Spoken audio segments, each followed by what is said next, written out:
Hosted by you/equivalent_ladder 197. My, 28M, brother Mark, 26M, used to date my fiancée Jen, 26F, a year ago. They were only together for a month before he broke things off with her because he was bored of being in a relationship and never really wanted to settle down anyway.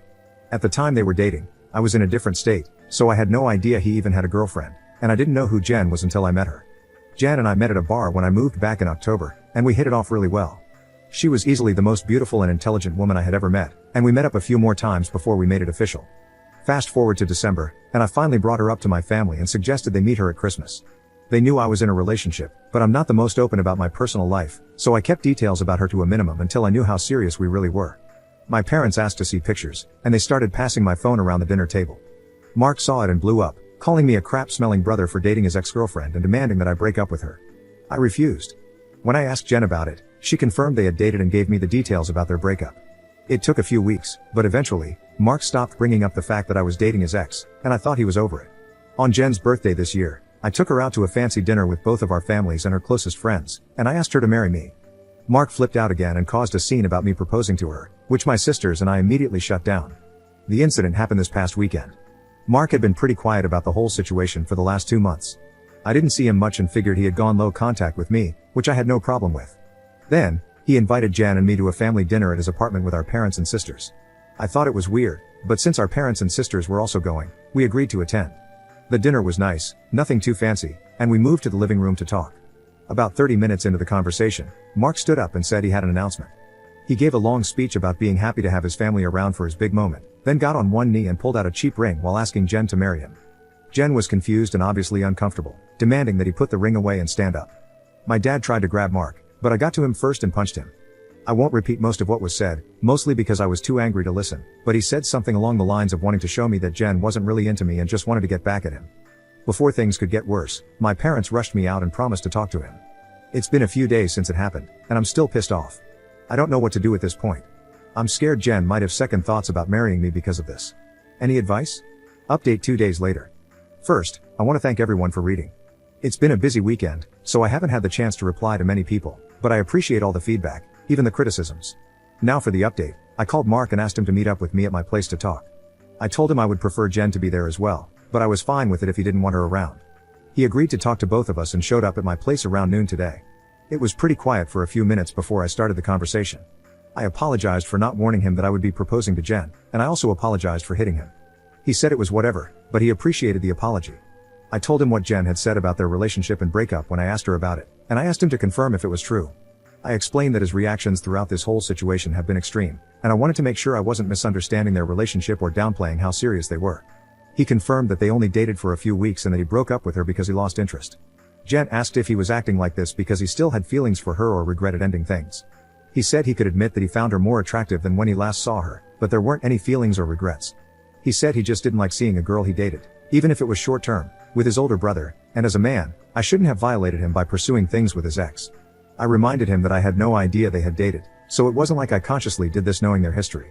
He shrugged it off and said it didn't matter, I still should have broken it off. He was adamant that if the roles were reversed, he would have done the same thing, which I doubt.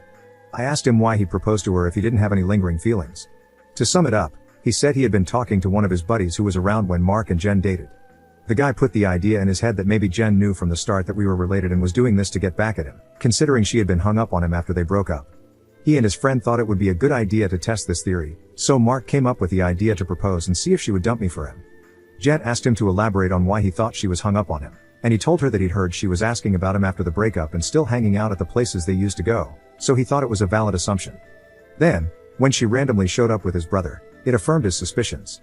Jen told him she had only asked about him once after the breakup and that she'd been hanging out at those places with friends even before they started dating, so she wasn't going to avoid them because of a breakup. She also said she was offended by the idea that she would stoop so low as to pursue me just to get back at him. He shrugged, gave her a half-hearted apology, but said she had to see it from his point of view. He asked her if she really didn't know, and she told him that she hadn't noticed the resemblance between us until we were in the same room, and since we act nothing alike, it never crossed her mind. He accepted that and said, okay. That pretty much wrapped up the conversation. Before he left, he told me I could take back his invite to the wedding because he couldn't bring himself to support our relationship, knowing he used to date her. I told him not to worry about it, as he was most likely going to be uninvited anyway. It's been a few hours since our talk, and I do feel better. My parents aren't too happy about him being uninvited, but they understood that it was a mutual decision and probably for the best. My sisters told me they knew he didn't have a good reason for being a jerk, and they don't blame me for not wanting him at the wedding. As of now, I'm going to limit contact with Mark, and I doubt he'll reach out to me anytime soon either. Second update 2 months later. It's been a while since I last posted, but a few things have happened since my last conversation with Mark. I've been low contact with Mark since then. I haven't called him, and he hasn't called me, and our only interactions have been in family settings. As it stands, my mom is now upset that Mark is still uninvited for my wedding. It started with a comment made during my younger sister Sophie's, 22F, birthday. Her boyfriend of about 4 years proposed to her at the end of the night, and we sat around talking about what she envisioned for her dream wedding. She talked a bit about wanting a destination wedding, her ideas for the cake and dress, and then said something like, "Teddy, I know Mark's banned from your wedding, but you won't care if he comes to mine, right?" I laughed it off and told her I couldn't get mad about her guest list even if I wanted to. My mom gave me this weird look and asked if Mark was still not invited to my wedding. I told her yes, and she got irritated. She said she thought I was joking and accused me of being unreasonable for going through with banning him since he's family. She accused me of holding a grudge just to be petty. I reminded her that Mark and I had agreed he wouldn't come, and I told her this wasn't the time to talk about my wedding since the day was about Sophie. I added that if she or Mark wanted to discuss my wedding, they could call me another time. Sophie also laid into my mom a bit for trying to make her special day about Mark, and my mom dropped the issue. For those of you wondering, Mark wasn't at Sophie's party because he apparently had to work and couldn't make it. A few days later, my mom stopped by my house and said she wanted to discuss my wedding. She asked me why I was so adamant about Mark not coming. She said I shouldn't be so insecure about Mark and Jen's previous relationship and that uninviting him was a step too far. I told her that Mark and I had mutually agreed he wouldn't come, and if he had a problem with it, he could talk to me himself. We got into an argument, and she said that if I wasn't going to re-invite Mark, she wouldn't be coming either because I was ostracizing her son. I shrugged and told her if that's what she wanted, she could toss her invite in the trash because I wouldn't beg her to be there. She asked if I would really be okay with her not attending, and I told her it wouldn't be the first time she missed one of my events because of Mark. She said I was being a prick for throwing her past mistakes in her face, and she stormed out. After that, I started getting messages and phone calls from her and a few family members, saying I was in the wrong and urging me to invite Mark just to keep the peace. Jen has also been getting messages from my mom, asking her to talk to me and get me to change my mind, but as far as I know, Jen hasn't been responding. So far, most of my mom's side of the family is standing in solidarity with her and not attending, while my dad and his side of the family, which is just my aunt, uncle, and their 2 kids, agree with me and are still coming.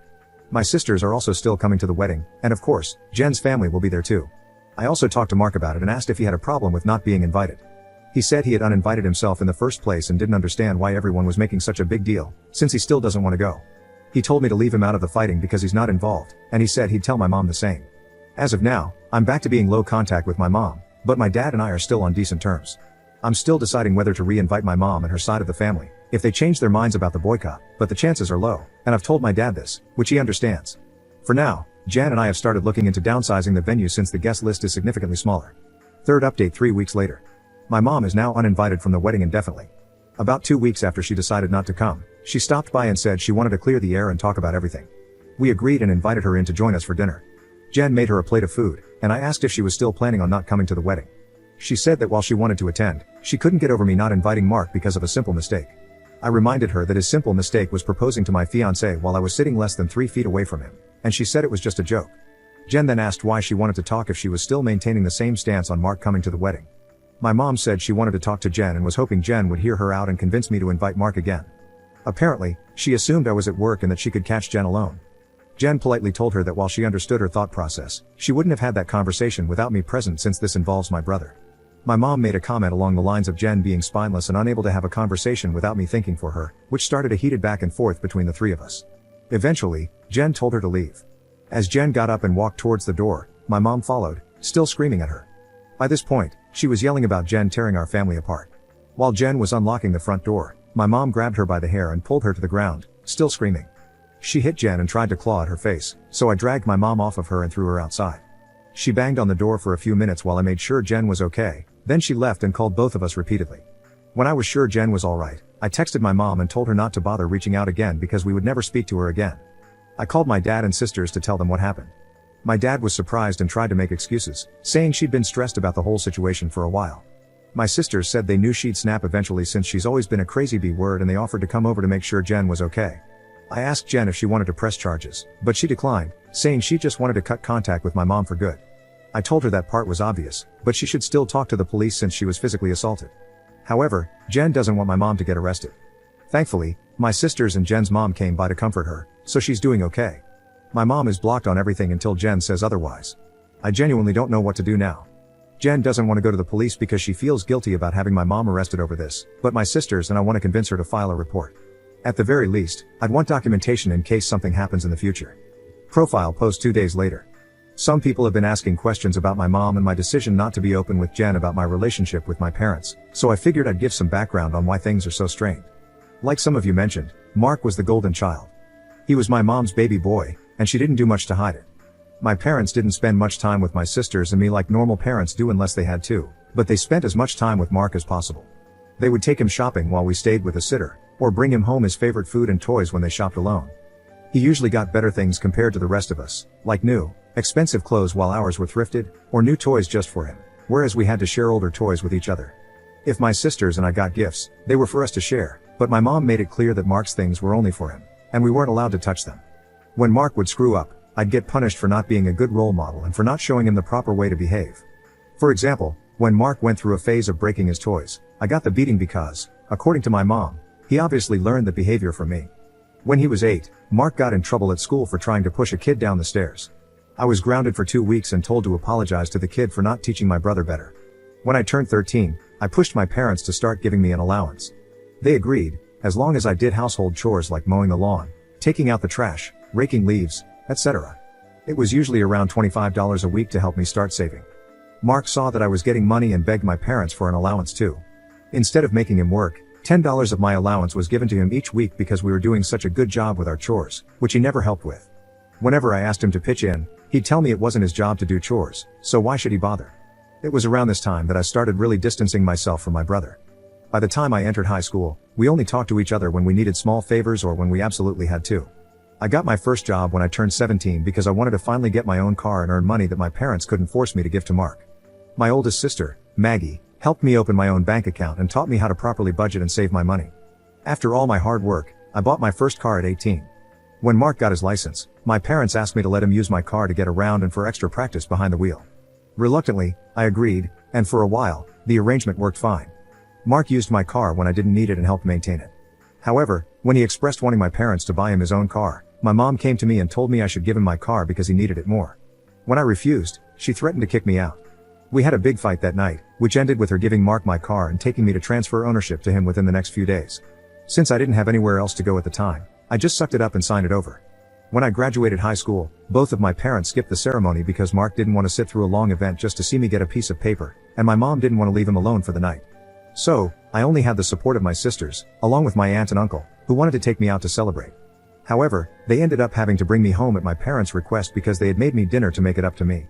The dinner, unfortunately, was something I couldn't eat because my mom had put shrimp and chicken on the same serving dish, and I'm allergic to shellfish.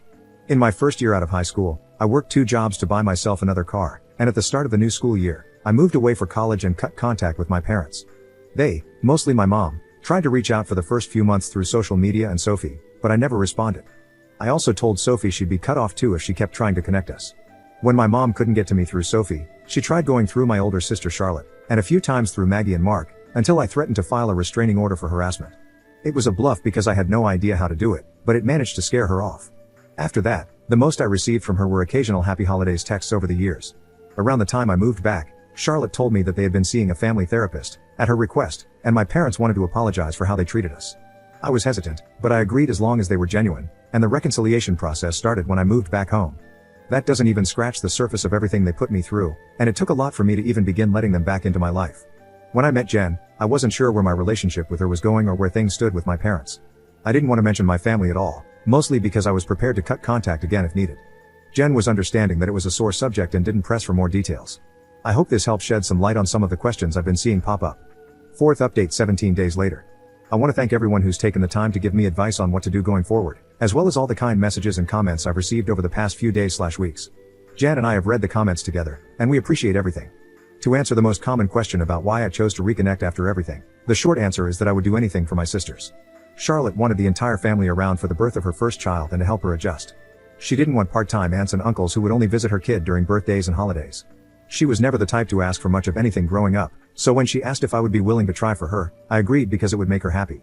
I also think part of me hoped that maybe my parents had changed. I don't regret trying to reconcile, either. My parents are still terrible, but I met the love of my life, so I call it a win. A few people wanted to know if there's an update, so here we go. Sorry if it's a bit messy or confusing, a lot has happened. We filed a report with the police and were told that, even though Jen doesn't want to pursue anything, it's not up to us to decide whether it goes further, though they would keep our preference in mind. We provided solid evidence of the assault, including pictures of Jen's face and texts between my mom and dad about what happened. We were advised to report and document any future incidents involving my mom, in case anything else happens. Considering where we live, I doubt it'll go anywhere, but at least it's on record. I received about 100 angry text messages from my mom, which tells me they at least spoke to her about the incident. My mom tried to corner me as I was leaving work and screamed at me about trying to ruin her life. She kept yelling that I was an awful son for trying to get her arrested over a small misunderstanding and that she didn't understand what she'd done to deserve being punished like this. I told her that if she didn't want to be in legal trouble, she shouldn't have hit Jen. She demanded that I tell the police to drop the report, which I refused.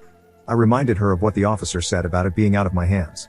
She had a tantrum in the parking lot and hit me a few times, just on the chest and arm, before security intervened and escorted her off the property. I had to talk to my boss about the incident, but luckily, she was understanding after I explained everything that was going on. When I got home, I told Jen what happened. She was upset and asked that we discuss our plan for dealing with my family moving forward. It was a long talk, but we took the advice of some Redditors and decided to go completely no contact with my family, aside from my sisters. We agreed that having them in my life is adding unnecessary stress for both of us, and we aren't even married yet. Jen said she wanted to consider moving away to put some distance between us and my family. She explained that she had tried to stay out of my family issues because it wasn't her place, but she refuses to deal with my mom's behavior or my dad enabling her abuse any longer. A lot more was said, too much to include in this post, but I agreed with her that they were more trouble than they're worth, and I don't want to put up with this anymore either. I also agreed to start therapy, and Jen is helping me find a therapist. I decided to call my dad after our talk and let him know that I would be going no contact. He didn't answer the first time I called, so I left a message asking if we could have a long conversation. When he called back, he asked if it was okay for my mom to be part of the conversation. I told him it was fine, since she needed to hear what I had to say too. The conversation went about as well as you'd expect. I told them both that Jen and I are cutting them out of our lives. My dad demanded to know why I would do something like that after going through all the trouble of repairing our relationship. I explained that this whole situation with Mark has shown me that nothing is truly repaired between us, and as far as they're concerned, the world revolves solely around my mom and my little brother. I told them that their continued favoritism toward Mark has brought our relationship to a point of no return, and I wasn't interested in holding on to a failing relationship anymore. I explained that I agreed to reconcile for Charlotte's sake, but I don't appreciate all the disrespect toward Jen and me, and I won't put up with it anymore for both our sakes. To my mom specifically, I said I was tired of her using me as a scapegoat for her bad parenting and for Mark's attitude. I also told her that I would never forgive her for what she did to Jen, nor for what she did to me and my sisters growing up. She started to say that I should move on like my sisters have, but I cut her off and told her she should take their forgiveness and move on because she would never receive it from me, especially after everything she's done these past few weeks. She started crying and asked how I could treat her like such a villain. I told her that she could only be upset with herself because I've done nothing wrong. She cried harder and said she regretted having me and that I've only tried to ruin her life. This started a heated argument between my mom and Jen once again. Jen told her, in much more colorful words, that she was disgusting, along with plenty of other choice names, for saying something like that to me. I'm not sure if my mom left the room or just decided to stay quiet, but she stopped talking once Jen finished. My dad said he wasn't okay with being shut out of my life and asked me to try to understand my mom's point of view. He said she was also struggling because her kids were at odds, and I was being unfair by punishing her for her struggles with raising and caring for us. The last thing he said was that we were a family, and I shouldn't let past mistakes stop us from moving forward together. I told him that the only people my mom ever cared for were Mark and herself, and there was nothing he could say or do to change my mind. I told him it was up to him whether or not he kept my number, but I would be blocking both him and my mom everywhere, and I wouldn't be reaching out again. Then I hung up. Afterward, I sent a long email to my entire family, uninviting everyone except my aunt, uncle, and sisters from the wedding, with a link to my posts attached.